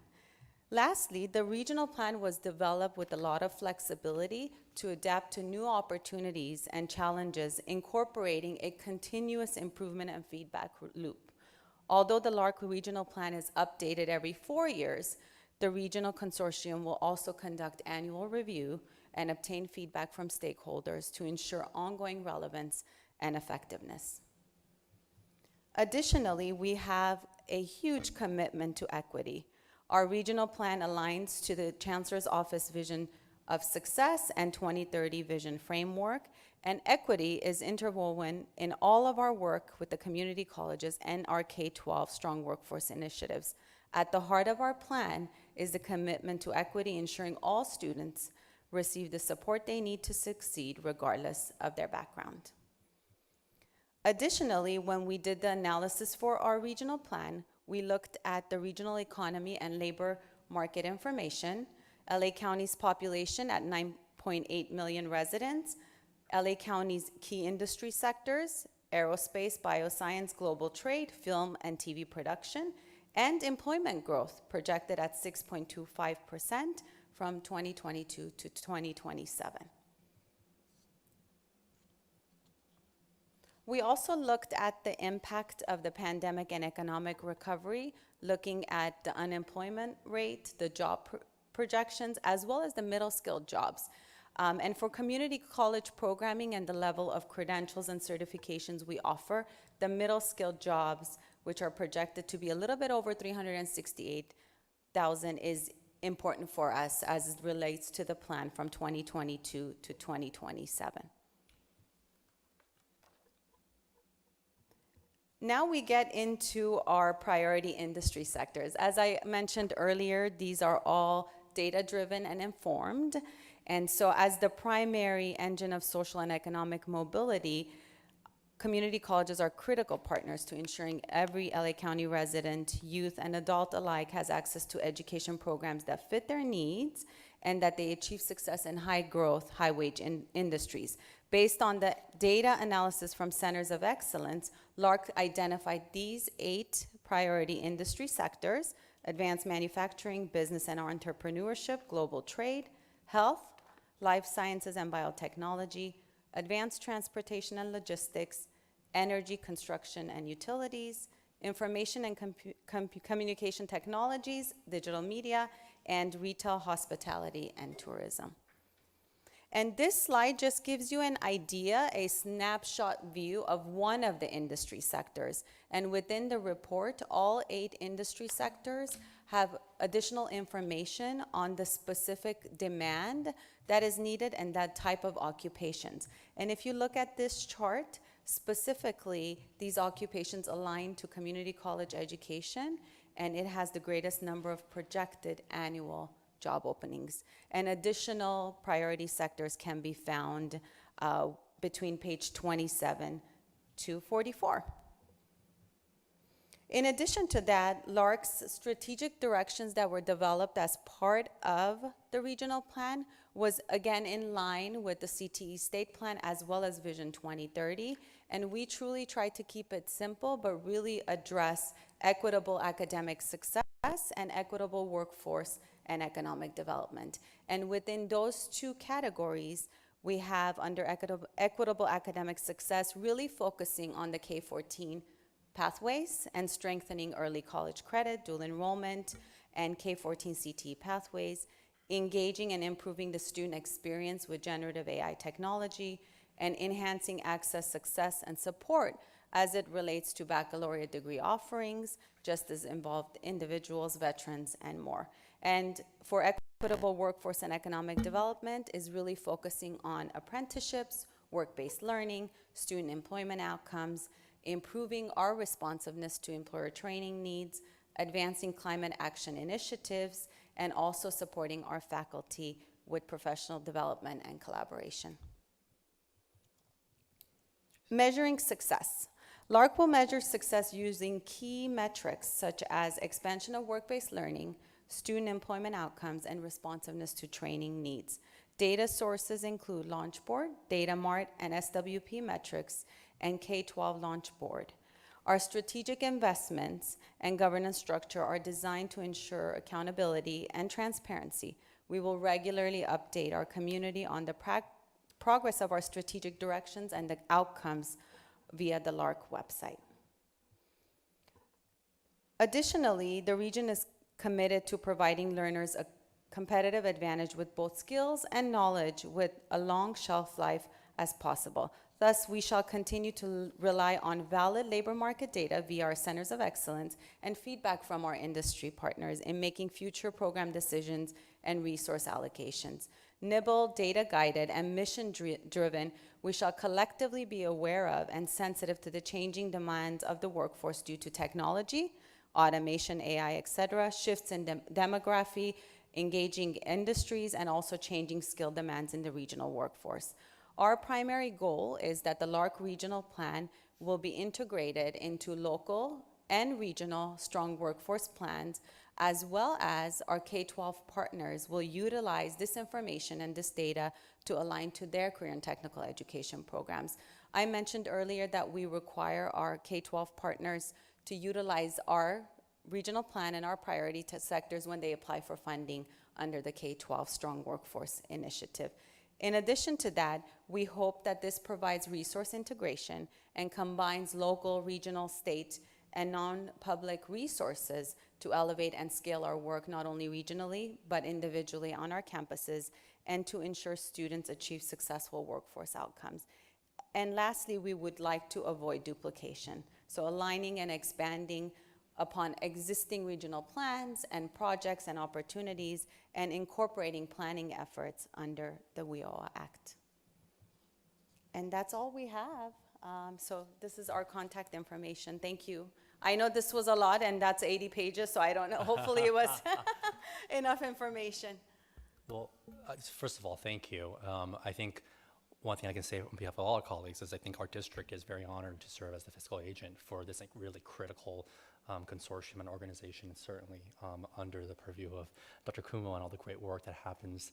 I think I know one statistic that you were mentioning earlier about the regional economy. One thing I use a lot in our region here is that through your data, I always tell people, our college is actually nearly 2% of our region and district's economy, which is massive and something that always takes people aback as to the impact that we have. Of course, that's only one small part that LARC plays in our region, but in our county, I should say, but we're very grateful for the presentation.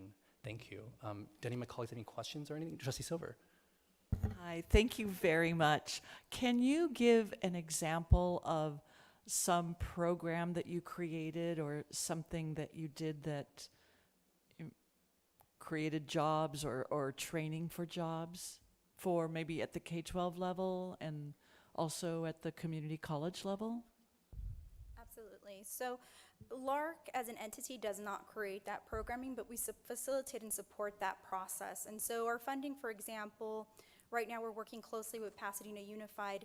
They're looking at their automotive program. So we come alongside them, look at the facility, brainstorm ways that funding can be leveraged to then work with local entities and then build up that pipeline that would go into a college and provide students with those high living wage jobs. And so that's one facet of how we support. And the other is we create platforms and trainings and facilitate conversations to try to move that work forward locally, regionally, and then also at a state level. Okay, this is a me issue, but can we get even more specific? So you went to PUSD and looked at their automotive program, and then you did find partners in private industry to fund part of it, or what happened then? Yes, so it depends. So these relationships, how we are integrated in that process varies. It's partner driven, and so each pathway coordinator leads that work at their local level. I come alongside them when we identify something that needs higher level support. So that's an example where we need to have some background in facility experience with K-12s, understanding some different components. And so we really bring that technical knowledge alongside that K-12 to support them in their internal conversations and planning. That is a project that's still in the pipeline. We could provide more concrete ones that have occurred, but typically it's funding that expansion, either providing more sections, integrating dual enrollment, and so that those pathways are a little more robust, let's say in an engineering pathway. And that allows more students to enter it, become exposed to those pathways, complete them, and be set up to enter then a post-secondary program. So you might recommend, like we have an automotive tech program, you might recommend that PUSD bring dual enrollment to their campus for additional educational opportunity, or? Yes, so part of that technical support is there are state standards around CT programming. And so we are part of that process that help educate the districts, come alongside them to integrate those high quality components. Early college credit is one of those. And so a critical part of that is also supporting the partnership between Pasadena City College and the feeder districts. And those relationships are unique and they vary even across this community college district area and then across the region. Thank you. You're Thank you very welcome. much. Yeah. Trustee Liu? Yeah, thank you so much to the LARC team and EWD for all the great work that y'all do. I'm also now trying to, when Trustee Wong shared that he likes to tell people that this is responsible for 2%, I'm just imagining someone asking you how your day is and then you volunteer that information. Whenever they mention PCC, that's when I... But looking at the priority sectors on page 24 and 25 of the report, it was great to see that retail, hospitality, and tourism was, elevated from the emerging sector to a priority sector, because I didn't even know this, and recently I learned that in the city of Rosemead, which everyone is aware, we're rebuilding the satellite campus, they have one of the largest, for a city of that size, number of independent hotels, which was great to hear. And I think this would be something that I would love to highlight to them. And actually in August, Dr. Gomez and I will be speaking to the Rosemead Chamber of Commerce and the South El Monte Chamber of Commerce. So definitely would love to reach out to you, Dr. Gumo, to get some of this information to share with all of them. Okay, thank you all very much for your presentation.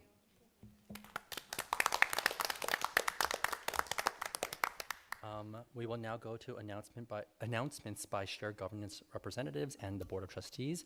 And we'll first welcome for the first time our Associated Students President, Alfredo Martinez.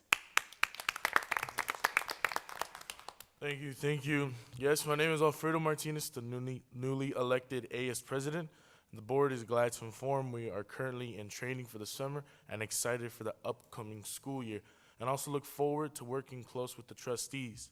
And on behalf of the Associated Students, I would actually like to extend an invitation to the trustees to attend a luncheon with the new AS board in hopes that we can get to know each other and encourage further collaboration between our two groups. If you're interested, I would be okay with sending like an email to you guys and work out like the details behind that. My assumption is everybody's going to be interested, so yes. All right, thank you. Yeah, that you have. Oh yeah. Yes, count me in. Yeah, here we go. All right, yeah, that concludes my report. Thank you so much and welcome again. Classified Senate, Ms. Odimo. Good evening, everyone. Good evening, everyone. It's lovely to see everyone on this hot July day. First, I want to say congratulations, Dr. Gomez, for your permanent title as president. Classified Senate looks forward to working with you. We are very happy that you're there. Thank you. Also, Classified Senate would like to take a moment to extend our gratitude to James Bull as he has concluded his term as president. We want to thank James for his dedicated service during his time leading Classified Senate. Under his guidance, we have witnessed progress and positive transformation in many areas of the classified organization. His leadership not only navigated us through challenges, but also inspired us. His clear goals for Classified Senate were evident in decisions and actions taken under his leadership. Thank you, James, once again for your exceptional leadership. In addition to say goodbye to James, we would like to say goodbye to Classified Senate member Chrissy Rexall for her 22-24 term.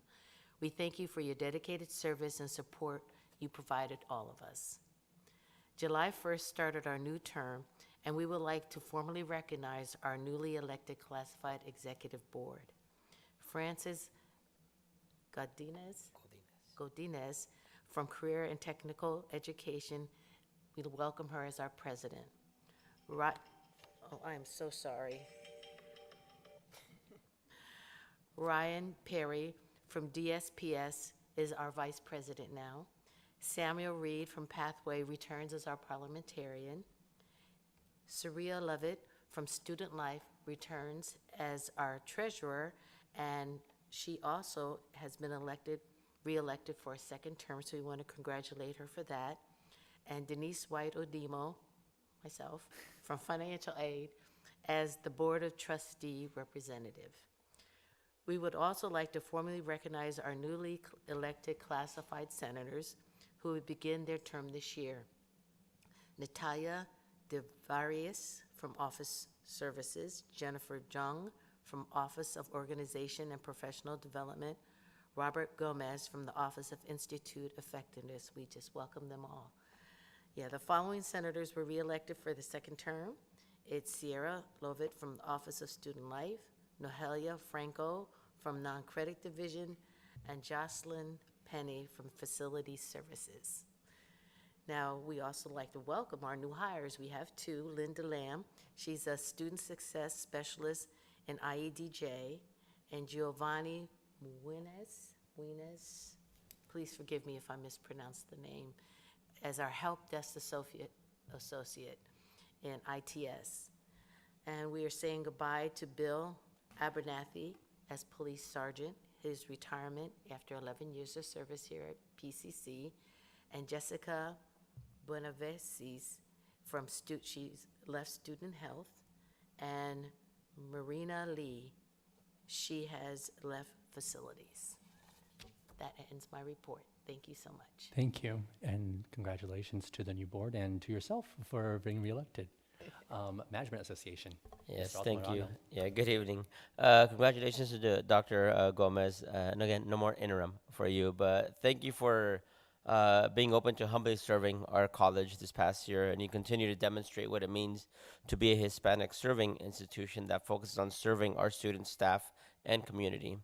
As the MA, we look forward to many more conversations on ensuring the leadership of our college is working together for the betterment of all. Continuemos trabajando juntos en eso. And the MA would like to welcome my tocayo, Carlos Castellon, who's serving as the interim assistant dean for PCC Northwest. And I'd also like to thank Sergeant Bill Abernathy, as I mentioned, who has faithfully served PCC for the past 11 years, and Giselle Camino, aka Triple G, for her amazing work in our financial aid office. Speaking for myself and my team, that's somebody who will be greatly missed, and for Denise too. A quick shout out to Pathways First Year Experience Program and the outreach team who, as Dr. Gomez mentioned, this week had its initial jam. And while we did have, again, over 400 students this first week, again, they're being introduced to PCC and many of our amazing programs and services, again, specifically to Dr. Brock Klein, Emily Mangum, and Angie Alvarez, and their staff for the great job, and good luck to them on the next 4 jams. Speaking of Angie, I'm pleased to let you all know that our MA board is complete, as Angie was elected by her management peers as vice president for Management Association. And lastly, as you all discussed in closed session today, it's wonderful that our college believes in supporting our workforce at various levels, and we couldn't be happier that SCIU Local 721 is now the official collective bargaining representative of more than half of the managers at PCC. Thank you. Thank you. We'll go now to our student trustee, Trustee Wong. Yes, since our last meeting, I've had the great opportunity to speak with some of our older adult students in the non-credit division, and I would just like to acknowledge and appreciate them for continuing their educational pursuits and for engaging with their community. I would like to congratulate Superintendent President Dr. Gomez on your new title as of today. Your commitment to student engagement and being student-centered is all too visible and appreciated from the student community. And lastly, I would like to echo Associated Students President Alfredo Martinez's enthusiasm for meeting between Associated students and the trustees. I believe it would be a wonderful and very productive opportunity between us all. Thank you. Trustee Silver. Well, Tito stole some of my thunder because I was going to talk about the first year experience because one of my nieces, my oldest niece, just graduated from high school and has enrolled in PCC and came with her father, my uncle, who has taught his entire career elementary school in, I had to look it up, El Monte has so many school districts. He's in the El Monte City School District. And so he went with his daughter as she experienced college for the first time, and he was so very impressed with the information given, the style the information was given, the total experience that his daughter had as a new college student and that he had as a parent because it's new for him too. So I also wanted to give kudos to Brock Klein, Angie Alvarez, and Alan de la Vega and the entire team that creates an outstanding first year experience. Thank you. That concludes my report. Thank you. Trustee Liu. Yeah, I'm echoing the same sentiments. I was around campus on Monday and I saw all the students and the energy, and it even brought me back to when I was a Pathway student. I remember when I attended, back then it was Math Jam, and that was such a great introduction to PCC. So thankful, obviously, for the people who are making that possible, including the student leaders who are serving as jam leaders as well and introducing the campus to new students. Also want to congratulate and welcome officially President Martinez and thank President Emeritus Bull for helping serve the classified Senate and welcome the new board and senators as well. I know this might be the soonest. I think this meeting has ended since Trustee Aragon and I joined the board, so I'm not going to prevent that from happening. 2 just very quick things. I was able to speak at the Young Leaders Program for Assemblymember Mike Fong's office in the summer. I want to thank District Director Jennifer Tang and Assemblymember Mike Fong for that. Was able to share a lot about PCC to primarily juniors and seniors in some of the local high schools in Assembly District 49, and just talk about the programs available at PCC, how I even sort of navigated these programs as a student and encouraged them to consider attending community college as an option as well. And then I also want to thank Jillian Beck, Alex Buckelhide, Dr. Gomez for helping PCC sponsor the first ever San Gabriel City Independence Day event. They were very thankful and grateful that PCC was one of the sponsors. They also, I guess, didn't mean to copy PCC, but they also had a drone show. So I didn't expect to see two drone shows in the span of a month, but I think that just shows how great it is that PCC can be a partner for all of the cities that make up our service area. So yeah, just wanted to express my thanks to staff again. That concludes my report. Thank you. I appreciate the briefness from my colleagues today. Trustee Gibson. Yeah, I first want to congratulate our new superintendent president. I look forward to working with you in the coming years, and I'm sure this board extends its hands and working together with you on all the exciting events that are going to be coming up in the coming years. So welcome aboard. I enjoyed an art exhibit that's in our galleries right now. Jennifer Hall Lee traveled to Pakistan and visited women and documented with photographs her experience of interviewing women on their challenges and their successes and difficulties in Pakistan at this time. And so what we have in our gallery right now is photos produced on jute, which is like a burlap material, and hand-stitched around the edges by community members. And so it's an amazing exhibit. So everyone should go and experience it. It'll be there through August 2nd. So please get to the Boone Gallery and check it out to see women and girls who are experiencing life in Pakistan and dealing with the challenges of trying to assert freedom and strength in their endeavors there. So it's a wonderful exhibit. I'm looking forward to visiting at the retirement program for Marilyn Johnson. Marilyn has been with this school for more than 20 years. She was a founder and current leader of Black STEM. She's an officer with TABE and is an IT specialist. So she's very well respected and loved on this community, and I'm looking forward to celebrating her retirement on August 9th. So that concludes my report. Thank you, Trustee Gibson. We'll now go to Trustee Aragon. Okay. So here it goes. I'm going to definitely be brief, but I wanted to highlight a couple of things. Again, congratulations to Dr. Gomez. And I look forward again to working with you, all of us. It's going to be, I think, nothing but goodness. I hope that happens, and I will keep the faith in that. I want to congratulate the faculty and staff that have retired. Some names were already mentioned. I just want to reiterate my gratefulness for their service to the college and to our students. I want to point out specifically Linda Lamb in the position that was approved for Student Services Specialist for AA NHPI, Student Success Specialist. So congratulations. And it's going to be wonderful for our students. I do want to say something in regards to our, and this is something I have talked to the president about, so I know I'm not overstepping my reach. When it comes to professional development, conference attendance, student travel, I hope that this year that we hear back from these individuals who have been sent to these different conferences and opportunities. I know we can't hear from everyone, but I do want to hear from some groups and how their plan of action is to then share that information and knowledge with the rest of our community on this campus.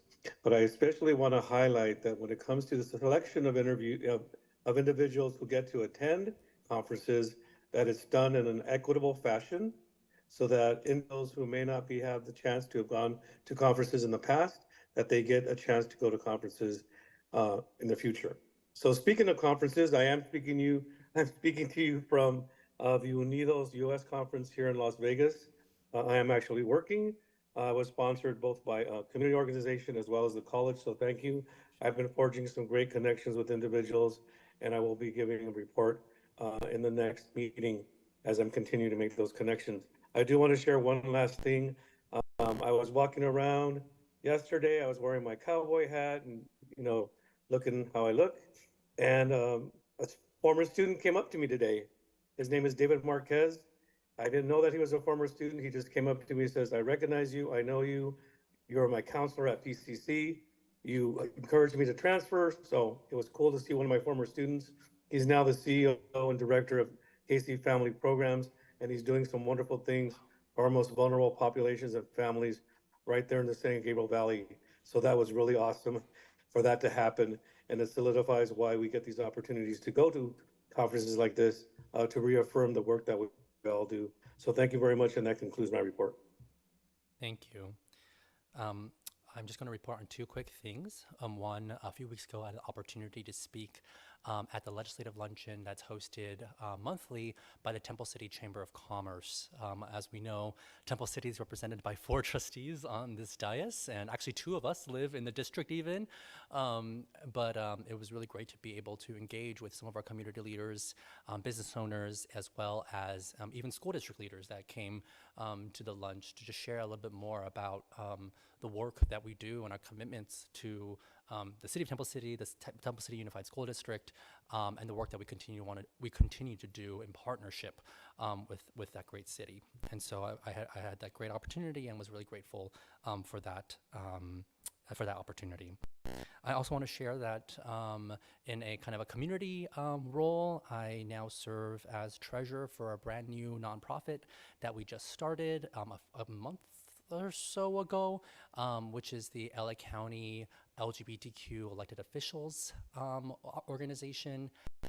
We actually have historic numbers of LGBTQ electeds in the LA County region, over 50 of us across the county. And so under the guidance and steadfast leadership of our county assessor, Mr. Jeff Prang, we have brought together this group of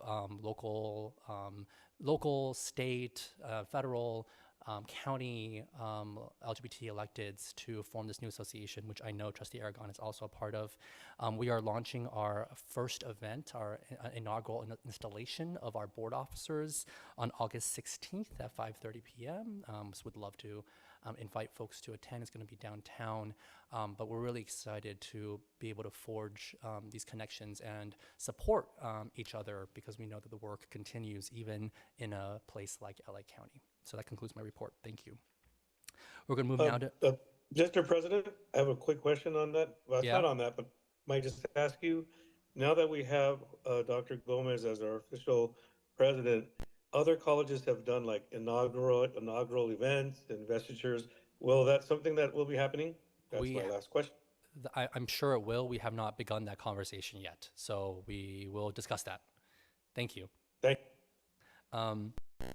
Move on now to item L2, which is proposed future board business meeting dates. I would just note that kind of normally July concludes our past year's schedule, and what we had approved a few months ago now is that our regular meetings, I believe, are now going to be the second Wednesday of every month, which actually aligns really well with the need to approve our budget before mid-September and things like that. And so the schedule on our on board docs is updated, but I just wanted to make sure folks knew that. Trustee Liu? Yeah, I'll just make one note. All the dates work for me. I am transitioning to a new job that might require my attendance to be closer to 5 p.m., but we can discuss that some other time. I think that's very fair, and we will discuss that. Thank you. Okay, we're going to move now to L3, proposed future agenda items. Okay, seeing none, we're going to move to adjournment. Can I have a motion to adjourn? So moved. Okay, moved by Trustee Aragon. Second. And I'm just all in favor for this one. Aye. Okay, we are adjourned. Thank you. Thank you all. Have a good night.